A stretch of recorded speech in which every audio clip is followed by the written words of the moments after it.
Hello and welcome. मैं हूं दीपक David. आज हम सीखेंगे मोनोहाइब्रिड क्रॉस। चाहे आप क्लास 10 में हो या आप क्लास 12 में हो और अभी तक आप क्रॉस नहीं समझ पाए हैं तो आप क्रॉस ज़रूर सीख पाएंगे। इस वीडियो को एंड तक देखिए। जो क्लास 10 के बच्चे हैं स्पेशली उनके लिए, जो आपकी एनसीईआरटी में एक दूसरा क्रॉस दिया है जो कि फ्लावर कलर पे है, वो भी आप समझ पाएंगे। जेनेटिक क्रॉसेस इतने डिफ़िकल्ट नहीं हैं जितना डिफ़िकल्ट उनको एनसीईआरटी में दिखाया गया है। एनसीईआरटी स्पेशली क्लास 10 में तो जेनेटिक क्रॉस है वो कुछ ऐसा दिखता है। आप देख सकते हैं इसमें सिर्फ टॉल और शॉर्ट लिखा है। ऑल टॉल ऑफस्प्रिंग्स, ये F1 जनरेशन है और फिर ये F2 जनरेशन है। इसको देख के आप पूरा क्रॉस कभी भी नहीं सीख पाएंगे। तो अगर आप जेनेटिक क्रॉसेस समझना चाहते हैं तो आप इस वीडियो के एंड तक बने रहिए। ये एक कॉमन कॉन्सेप्ट है जो कि आपने देखा होगा, अक्सर लोग पढ़ाते हैं। ये एक तरीका है जिससे लोग अक्सर क्रॉस सीखते हैं, monohybrid cross on the height of the P plant. इसमें यहाँ पे कुछ टर्मिनोलॉजी नहीं लिखी है। ये टॉल डॉफ, शॉर्ट का मतलब डॉफ भी होता है, आप उसे डॉफ का है, आप शॉर्ट का है, बात एक ही है। ये पूरा क्रॉस है। इसको समझने के लिए आपको और दूसरे चीज़ों की भी ज़रूरत पड़ने वाली है। So this is a cross. तो एक तरीका ये है क्रॉस समझने का। ये काफ़ी कॉमन मेथड है जिससे लोग क्रॉस सिखाते हैं, monohybrid cross on the height of the P plant. और इसमें आप देखिए कि यहाँ पे टर्मिनोलॉजी है P1, phenotype, genotype, gamete cross, F1 generation, selfing, और ये F2 तक सॉल्व किया गया है। तो एक तरीका ये है। हम पढ़ेंगे इस मेथड से क्रॉस। तो आप यहाँ पे देख सकते हैं ये एक क्रॉस करने का तरीका। इसमें ना सिर्फ टर्मिनोलॉजी भी दी है बल्कि आपकी आसानी के लिए एक्सप्लेनेशन भी दिया गया है ताकि आप क्रॉस समझ सकें। और ये क्रॉस हम F2 जनरेशन तक पढ़ेंगे। तो चलिए शुरू करते हैं क्रॉस। ओके, तो ये एक मोनोहाइब्रिड क्रॉस है विद एक्सप्लेनेशन। सबसे पहले मैं आपको इसकी टर्मिनोलॉजी समझा दूंगा, यहाँ पे जो स्टेप्स लिखे हैं और उसके संग जो रेड में टाइप किया है, तब आपको पूरा क्रॉस समझ में आएगा। ये क्रॉस हमारा पाइसम सटाइवम पे है। पाइसम सटाइवम पी का बोटानिकल नेम होता है। जब हम पाइसम सटाइवम लिखते हैं तो हम इसको इटैलिक्स में लिखते हैं, नंबर 1, क्योंकि मैंने हेडिंग्स ब्लॉक लेटर्स में लिखी हैं। अगर आपको वैसे पाइसम सटाइवम लिखना होगा तो आप इसका P कैपिटल करेंगे और अंडरलाइन करेंगे और इसको आप अंडरलाइन करेंगे। सो पाइसम सटाइवम इसका बोटानिकल नेम है पी प्लांट का। ओके, तो जब हम कोई भी क्रॉस पढ़ते हैं तो हम उसकी 3 सक्सेसिव जनरेशन्स पढ़ते हैं। P1 पहली जनरेशन, दूसरी जनरेशन होती है इसकी F1, और यही F1 जो है ये बाद में P2 बन जाता है। तो दूसरी जनरेशन हो गई F1 या P2, और तीसरी जनरेशन होती है इसकी F2। ये चारों प्लांट्स F2 हैं। तो किसी भी क्रॉस में हम लगातार 3 सक्सेसिव जनरेशन्स पढ़ते हैं, स्पेशली क्लास 10 एंड 12 में। ओके, तो सबसे पहले हम पढ़ते हैं P1। P1 जो ओरिजिनल पेरेंट होता है। ओके, तो जब हम P1 पढ़ते हैं तो हम इसकी 3 चीज़ें पढ़ते हैं। पहला हम इसका पढ़ते हैं फिनोटाइप। फिनोटाइप जो होता है कि विजिबल एक्सप्रेशन होता है किसी भी ऑर्गेनिज्म का। तो यहाँ पे इसका विजिबल एक्सप्रेशन है टॉलनेस, ये height of the P plant के हिसाब से ये प्लांट टॉल है, और जो रिसेसिव है वो डॉफ है। तो यहाँ पे टॉल और डॉफ के बीच में क्रॉस है, नंबर 1। नंबर 2, ये जो प्लांट है हम इसको जब एक्सप्रेस करते हैं, ये जो प्लांट है ये हमारा प्योर प्लांट है, यह हमारा होमोजाइगस प्लांट है।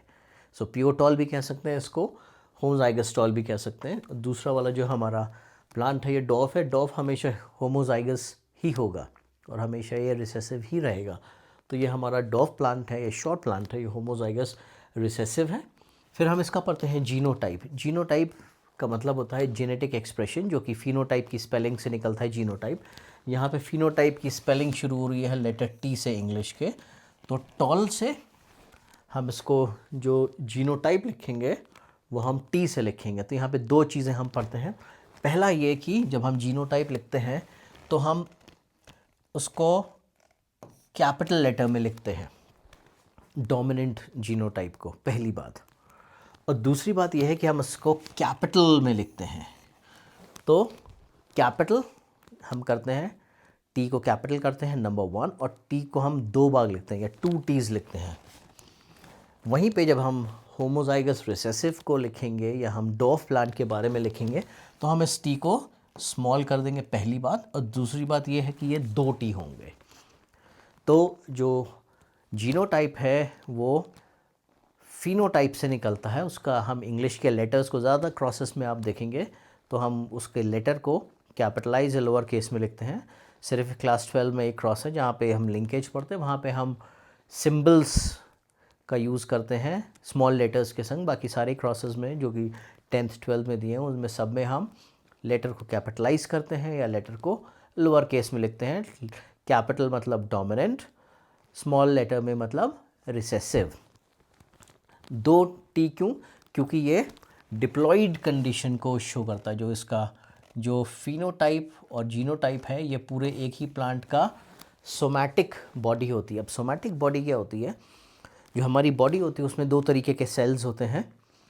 एक तो वो पार्ट होता है जो कि जो हमारा ज़्यादातर बॉडी सेल्स हैं वो सब सोमैटिक सेल्स हैं, जैसे चीक के सेल्स, स्किन के सेल्स, ये सारे सेल्स हमारे सोमैटिक सेल्स हैं। तो ये सोमैटिक सेल्स के लिए हम 2n रिप्रेजेंट करते हैं जेनेटिक्स में। और जो गैमीट्स होते हैं उनको सिर्फ हम हैप्लॉइड स्टेट को हम एक लेटर से या n स्टेट से रिप्रेजेंट करते हैं। तो हमारा जो जीनोटाइप है ये डिप्लॉइड होगा, तो यहाँ पे इसलिए हमने 2 टीज़ लिखे हैं। ये हमारा जो रिसेसिव है यहाँ पे हमने 2 स्मॉल टीज़ लिखे हैं क्योंकि ये डिप्लॉइड स्टेट को रिप्रेजेंट करता है। डिप्लॉइड स्टेट को हम 2n भी लिखते हैं। फिर हम नेक्स्ट स्टेप जो पढ़ते हैं वो होता है गैमीट। गैमीट हमेशा हैप्लॉइड होते हैं जिनको हम n से रिप्रेजेंट करते हैं। हैप्लॉइड का मतलब होता है half of the number of chromosome. ये एक पोर्टमैंटो वर्ड है, ब्लेंड वर्ड है, जो कि हाफ HALF प्लस प्लॉइड से मिलके बना है। तो हमने हाफ का HA ले लिया और इसका प्लॉइड ले लिया, तो हमने वर्ड बना लिया हैप्लॉइड। तो यहाँ पे ये वर्ड हैप्लॉइड लिखा है, गैमीट्स हैप्लॉइड होते हैं, तो half of the number of chromosome. तो यहाँ पे जब 2 टी हैं तो 2 टी का हाफ हो जाएगा 1 कैपिटल टी। यहाँ पे 2 स्मॉल टीज़ हैं, इनका हाफ हो जाएगा 1 स्मॉल टी। तो हमने पढ़ा फिनोटाइप, जीनोटाइप और गैमीट। मुझे उम्मीद है कि आपको ये 2n या n का कॉन्सेप्ट या 2 कैपिटल टी और 1 कैपिटल टी या 2 स्मॉल टी और 1 स्मॉल टी का कॉन्सेप्ट समझ में आ गया होगा। उसके बाद नेक्स्ट स्टेप हम लिखते हैं क्रॉस, जो कि इंग्लिश का लेटर X से हम रिप्रेजेंट करते हैं। इसका मतलब होता है सेक्सुअल रिप्रोडक्शन, क्योंकि ये फ्लावरिंग प्लांट है तो इसमें X का मतलब होता है सेक्सुअल रिप्रोडक्शन। मेंडल ने इसका पूरा क्रॉस कराए थे, एक कंट्रोल कंडीशन में उन्होंने गार्डन में ये क्रॉसेस किए थे। वो हम बाद में स्टेप्स देखेंगे नेक्स्ट वीडियो में। अभी हम सिर्फ यहाँ पे X का मतलब समझ रहे हैं कि ये क्रॉस है। फिर हमारी आती है फर्स्ट फीलियल जनरेशन, या जिसको हम कॉमनली F1 जनरेशन कहते हैं। तो F1 जनरेशन में अगर आप देखें तो यहाँ पे एक कैपिटल टी है और एक स्मॉल टी है।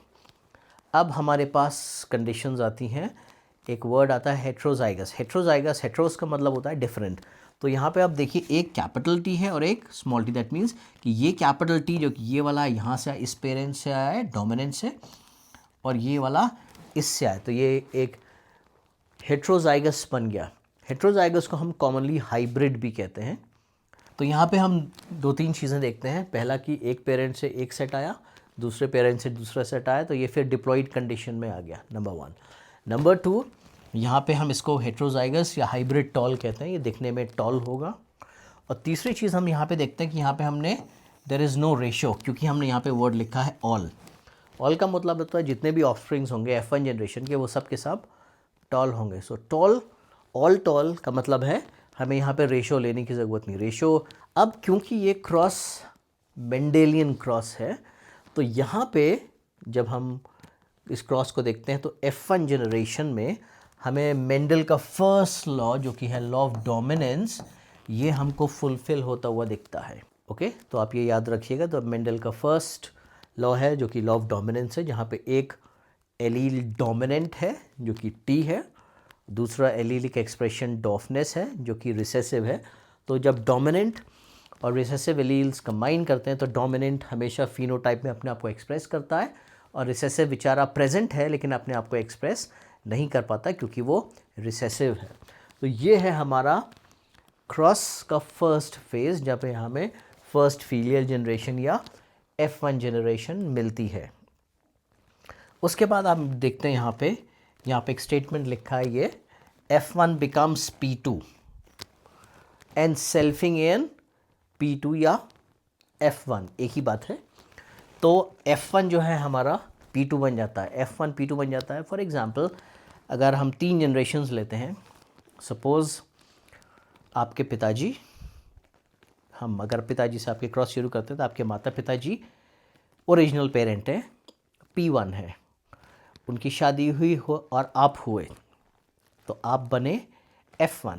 लेकिन आप अभी क्योंकि बच्चे हैं और आपकी अभी शादी नहीं हुई है, आपका फैमिली शुरू नहीं हुआ है, तो अभी आप सिर्फ F1 स्टेट में रहेंगे तब तक जब तक आपकी शादी नहीं हो जाती है और आप खुद पेरेंट नहीं बनते। तो जब आपकी शादी हो जाती है तो आप ही F1 से P2 बन जाएंगे और आपके बच्चे बन जाएंगे F2। तो ये वही कॉन्सेप्ट है, यहाँ पे लागू होता है 3 सक्सेसिव जनरेशन्स का। तो F1 जो है वो P2 बन जाएगा और इन P2 में हम सेल्फिंग कराएंगे।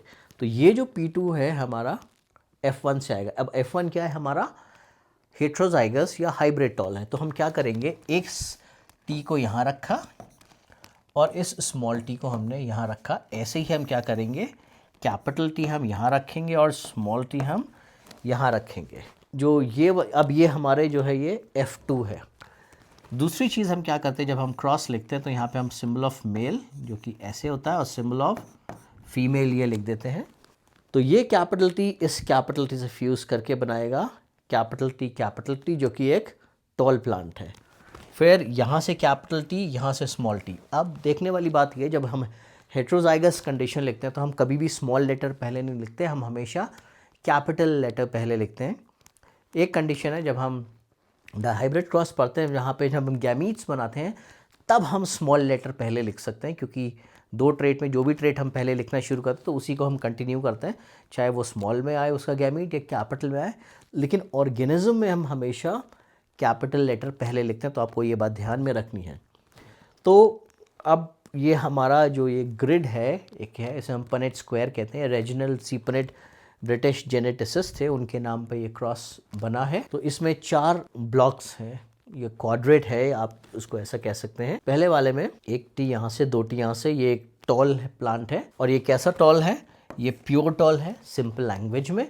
ये टेक्निकल टर्म है, इसको हम होमोजाइगस टॉल भी कहते हैं। होमोजाइगस मतलब जिसके दोनों गैमीटिक एक्सप्रेशन है वो कैपिटल टी है। पहला क्रॉस, तो पहला ग्रिड ये हो गया पनेट स्क्वायर का। सेकंड हम पढ़ते हैं इसका ये वाला, तो कैपिटल टी यहाँ से और स्मॉल टी यहाँ से। यहाँ पे हम स्मॉल टी पहले नहीं लिखेंगे, तो कैपिटल टी स्मॉल टी, ये एक हाइब्रिड प्लांट होगा। हाइब्रिड का मतलब ये हेट्रोजाइगस होगा। तो जैसा हेट्रोजाइगस ये है वैसे ही हेट्रोजाइगस ये है, तो हेट्रोजाइगस टॉल प्लांट है। फिर कैपिटल टी यहाँ से और स्मॉल टी यहाँ से, ये भी एक टॉल प्लांट होगा दिखने में, लेकिन ये हेट्रोजाइगस या हाइब्रिड टॉल होगा। और फिर लास्ट वाला स्मॉल टी, ये एक डॉफ प्लांट होगा इस पेरेंट की तरह। ये प्योर होगा हमेशा, होमोजाइगस हमेशा प्योर होते हैं, तो ये होमोजाइगस रिसेसिव होगा। तो रिसेसिव दूसरे रिसेसिव की प्रेजेंस में ही अपने आप को एक्सप्रेस कर सकता है। तो ये इसका ग्रिड है जिसमें हमने फिनोटाइप और जीनोटाइप दोनों लिखना है। जब आप आंसर शीट में ये क्रॉस बनाएंगे तो आपको ये ब्लॉक्स इतने बड़े बनाने हैं कि आप इसमें का फिनोटाइप जो कि टॉल है और जो इसका जीनोटाइप है टीटी वो लिख सकें। तो आपको ये बात ध्यान रखनी है उसका। तो ये इसके 4 F2 जनरेशन के फिनोटाइप और जीनोटाइप है। अब नेक्स्ट चीज हम क्या करते हैं, हम इसी का रेशो लिखते हैं, क्योंकि अब हम यहाँ पे ऑल कंडीशन नहीं है, 100% नहीं, यहाँ पे हमें डिफरेंसेस आ रहे हैं कि कैपिटल टी है, कैपिटल टी स्मॉल टी है, स्मॉल टी है। तो हम क्या करेंगे, चलिए रेशो उसका देखते हैं। तो यहाँ पे F2 जनरेशन है हमारी, तो ये हमारी F2 जनरेशन है 1 2 3 4। यहाँ पे हम इनके रेशो लिखेंगे। So genotype ratio of F2 and phenotype ratio of F2। So सबसे पहले हम लिख देंगे इसका फिनोटाइप रेशो और फिर हम इसका लिखेंगे जीनोटाइप रेशो। सो जो टॉल है वो, तो ये रेशो हम यहीं से लिखेंगे इसी ग्रिड से। सो टॉल इज टू डॉफ या टॉल रेशो डॉफ, सबसे पहले हम ये लिखेंगे और फिर इसके सामने हम लिखेंगे 3:1। पहला टॉल ये है दिखने में टॉल, दूसरा टॉल ये है दिखने में टॉल, तीसरा टॉल ये है दिखने में टॉल। तो हमने टॉल लिखा 3:1, ये हमारा डॉफ प्लांट है। तो जो phenotype ratio of F2 generation है वो है टॉलेस्ट टू डॉफ जो कि है 3:1। तो पहला रेशो हम ये लिखते हैं। सेकेंड रेशो हम लिखते हैं इसका जीनोटाइप रेशो। तो जीनोटाइप रेशो के जीनोटाइप होता है जो कि अल्फ़ाबेटिकल एक्सप्रेशन होता है, जो कि एक तो ये है कैपिटल टी, दूसरा ये हमारा कैपिटल टी स्मॉल टी, और तीसरा है हमारा स्मॉल टी। तो हम ये कैपिटल टी यहाँ लिखा, कैपिटल टी स्मॉल टी हमने यहाँ लिखा, और ये वाला स्मॉल टी यहाँ लिखा। अब हम इनके सामने लिखेंगे 1:2:1। ये 1 ये वाला है कैपिटल टी का, फिर दूसरा वाला है कैपिटल टी स्मॉल टी, ये 2, तो 1 एंड सेकेंड, एंड तीसरा वाला ये हो गया स्मॉल टी। तो ये इसका जीनोटाइप का रेशो है। ये यहाँ तक आपको क्रॉस लिखना है। जो रेड में मैंने लिखा है ये आप अपनी आंसर शीट में नहीं लिखेंगे, आपके सिर्फ समझने के लिए, ताकि आप क्रॉस का कॉन्सेप्ट को समझ सकें। इसके कुछ हम और चीज़ें देखते हैं। अगर आप स्पेशली क्लास 12 में हैं तो आपके लिए ये ज़्यादा अप्रोप्रिएट है। तो जो फिनोटाइप का परसेंटेज होता है वो 75:25 होता है। अगर ये हमारा ये पूरा जो हमारा ग्रिड है इसमें 3 पार्ट्स हैं, वो टॉलनेस के हैं, 1 टॉल, 2 टॉल एंड 3 टॉल। इसका मतलब ये 75%, और सिर्फ 1/4 फ्रैक्शन में या परसेंटेज में ये होगा डॉफ। तो ये इसका फिनोटाइप का परसेंटेज है और ये इसका फ्रैक्शन है। फ्रैक्शन मतलब 4 पार्ट्स में से 3 पार्ट्स टॉल हैं, तो ये 3/4 हो गया, और 4 पार्ट्स में से सिर्फ एक पार्ट इसका डॉफ है, तो ये 1/4 हो गया। ये हो गया फिनोटाइप का फ्रैक्शन एंड फिनोटाइप का परसेंटेज। ऐसे ही हम देखते हैं जीनोटाइप का फ्रैक्शन एंड जीनोटाइप का परसेंटेज। तो परसेंटेज में 25% ये हो गया, 50% ये हो गया, और 25% ये हो गया। ये F2 का परसेंटेज है, ये F2 का जीनोटाइप है। 4 पार्ट्स में से एक पार्ट टॉल है, 2/4 या 1/2 ये हाइब्रिड है, एंड 1/4 जो है वो रिसेसिव है या डॉफ है। अब यहाँ पे मेंडल के लॉज कौन से लगते हैं? तो ये वाला तो है आपका मेंडल का फर्स्ट लॉ ऑफ डोमिनेंस। तो मेंडल का लॉ ऑफ डोमिनेंस 2 जगह लगता है। दूसरा लगता है F2 जनरेशन में, कैपिटल टी। तो ये वाला जो है, ये वाला है मेंडल का लॉ ऑफ डोमिनेंस, एक कैपिटल और एक स्मॉल, एक कैपिटल एक स्मॉल। तो first law of Mendel is fulfilled in F1 generation and F2 generation में, ये वाले हेट्रोजाइगस कंडीशन में। जो मेंडल का सेकेंड लॉ है वो है law of segregation of gametes. उसको हम देखते हैं, ये जो F1 में मिल गए थे, अब ये F2 में फिर अलग हो गए हैं। गैमीट्स सेग्रीगेट हुए तो इनके फिनोटाइप भी सेग्रीगेट हो गए। तो इससे और इससे हमें पता चलता है ये है मेंडल का second law of segregation of gametes. तो ये वाला कैपिटल टी और स्मॉल टी ये रिप्रेजेंट करते हैं law of segregation of gametes, और ये वाले हेट्रोजाइगस कंडीशन रिप्रेजेंट करती है लॉ ऑफ डोमिनेंस। मुझे उम्मीद है ये क्रॉस आपको समझ में आया होगा। अब हम पढ़ते हैं नेक्स्ट क्रॉस, जो कि है फ्लावर कलर पे। अगर आप ये कॉन्सेप्ट समझ गए हैं तो आप उस कॉन्सेप्ट को भी समझ जाएंगे। तो अब हम पढ़ेंगे दूसरा मोनोहाइब्रिड क्रॉस, जो कि क्लास 10 की बुक में दिया हुआ है। और मज़ेदार बात यह है कि उसमें कुछ भी नहीं दिया है, सिर्फ 2-3 लीव्स दी हुई हैं और उनका कलर दिया है। तो वो क्रॉस भी ऐसे ही सॉल्व होने वाला है। इन्हीं स्टेप्स से हम उस क्रॉस को भी सॉल्व करेंगे। मैं आशा करता हूँ आपको ये दोनों क्रॉसेस समझ में आ जाएंगे अच्छे से। तो monohybrid cross on flower colour of the P plant, जो कि पाइसम सटाइवम है। तो ये डोमिनेंट साइड है, मार्जिन वाली साइड। ये वाली साइड जो है वो रिसेसिव वाली साइड है। आप शॉर्ट में इसको डी और आर भी लिख सकते हैं, या आप उसको लिखना चाहें तो रिसेसिव एंड डोमिनेंट भी लिख सकते हैं। ओके, तो जैसा कि हमने पिछले क्रॉस में देखा था, हम सबसे पहले P1 पढ़ते हैं। तो यहाँ पे ये हमारा P1 है। पहली चीज़ फिनोटाइप, दूसरी चीज़ जीनोटाइप, और तीसरी चीज़ उसके गैमीट्स। तो जो विजिबल एक्सप्रेशन है प्लांट का या फ्लावर का कलर जो है वो है वायलेट, जिसको हम पर्पल भी बोलते हैं। तो वायलेट हमने लिखा है, ये स्पेल आउट किया है वायलेट, जो कि डोमिनेंट है, और वाइट जो कि रिसेसिव है। अब वायलेट को एक्सप्रेस करने के लिए हमने कैपिटल वी लिया है, क्योंकि वायलेट की स्पेलिंग वी से शुरू होती है। तो हमने वी को कैपिटल कर दिया है, क्योंकि कैपिटल वी डोमिनेंट को शो करेगा और स्मॉल वी रिसेसिव को शो करेगा। तो कैपिटल वी मतलब वायलेट, स्मॉल वी मतलब वाइट। अब क्योंकि ये जीनोटाइप है, तो जीनोटाइप पूरे प्लांट का एक सही होगा। तो जीनोटाइप डिप्लॉयड स्टेट को रिप्रेजेंट करता है, इसलिए मैंने यहाँ पे 2N लिखा है। यहाँ पे इंग्लिश का लेटर लेते हैं और उसी को हम कैपिटलाइज करते हैं। तो वायलेट की स्पेलिंग वी से शुरू होती है, तो हमने उसको कैपिटल कर दिया और 2 बार V का मतलब है कि ये इसका डिप्लॉयड स्टेट है। वैसे ही हम स्मॉल v लिखेंगे रिसेसिव स्टेट के लिए, जो कि एक होमोजाइगस स्टेट है यहाँ पे भी, और ये वायलेट, ये वाला प्लांट जो है ये होमोजाइगस वायलेट है, यहाँ पे ये होमोजाइगस वाइट फ्लावर है। वाइट हमेशा रिसेसिव और होमोजाइगस ही होने वाला है। ओके, उसके बाद हम लिखते हैं इसके गैमीट्स इन ऑर्गेनिजम्स में। तो हम 2 कैपिटल का हाफ होगा 1 कैपिटल वी स्पेशली, तो यहाँ पे भी हम ऐसे लिखेंगे 2 स्मॉल वीज का हाफ होगा, क्योंकि हैप्लॉइड स्टेट है, 1 वी, तो 1 small V here and 1 capital V here, ये इसके गैमीट्स हैं। फिर उसके बाद हम लिखते हैं एक्स, जो कि रिप्रेजेंट करता है सेक्सुअल रिप्रोडक्शन, क्योंकि एक फ्लावरिंग प्लांट है। उसके बाद हम लिखते हैं फर्स्ट फीलियल जनरेशन या F1 जनरेशन। पिछले क्रॉस की तरह यहाँ पे हम 2 कैपिटल वी लिखेंगे, तो ये कैपिटल वी ये वाला यहाँ से आया, इस पेरेंट से, डोमिनेंट से, और ये वाला स्मॉल वाला इधर से आया, तो कैपिटल वी स्मॉल वी।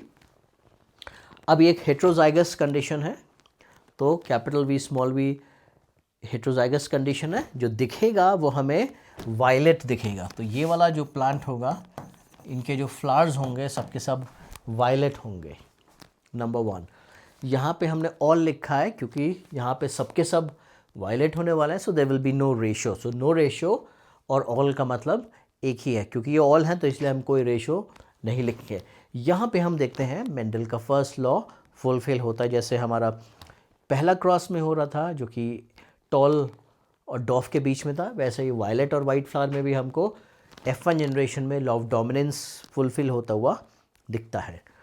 फिर हमें पता है कि F1 बिकम्स P2 और सेल्फिंग इन P2। यहाँ पे हम फिर एक सिंबल बनाएंगे ऐसा मेल का और फीमेल का, यहाँ पे हम लिख देंगे F2 जनरेशन है हमारी ये चारों।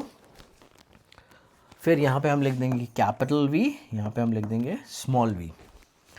तो ये वाला कैपिटल V हमने यहाँ लिखा क्योंकि ये क्रॉस सेल्फिंग का है, तो इसलिए ये वाला V भी कैपिटल होगा। ये वाला V यहाँ से आया, ये हमने लिखा, ये स्मॉल v हमने यहाँ लिखा। तो कैपिटल V स्मॉल v इधर, कैपिटल V स्मॉल v इस तरफ मेल वाली साइड में।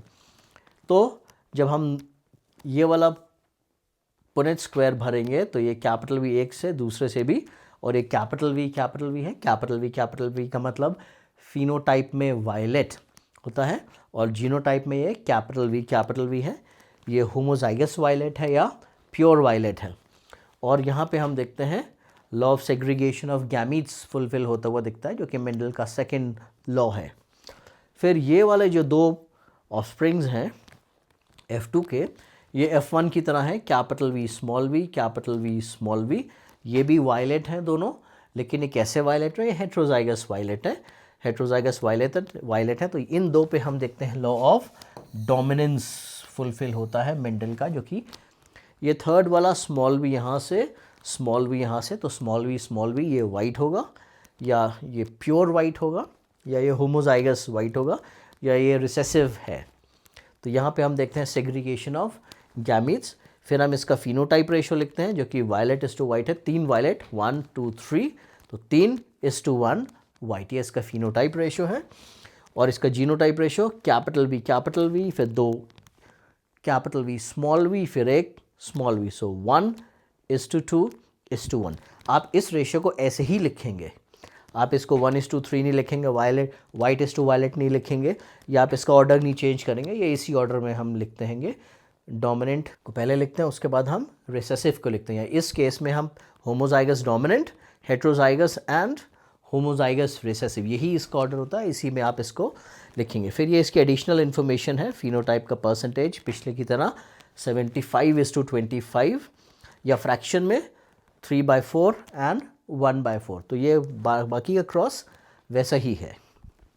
सो मुझे उम्मीद है कि ये क्रॉसेस आपको समझ में आए होंगे, और नेक्स्ट क्रॉस का वीडियो मैं बहुत जल्दी लेके आऊँगा, जो कि होगा dihybrid cross class 10 and class 12 के लिए।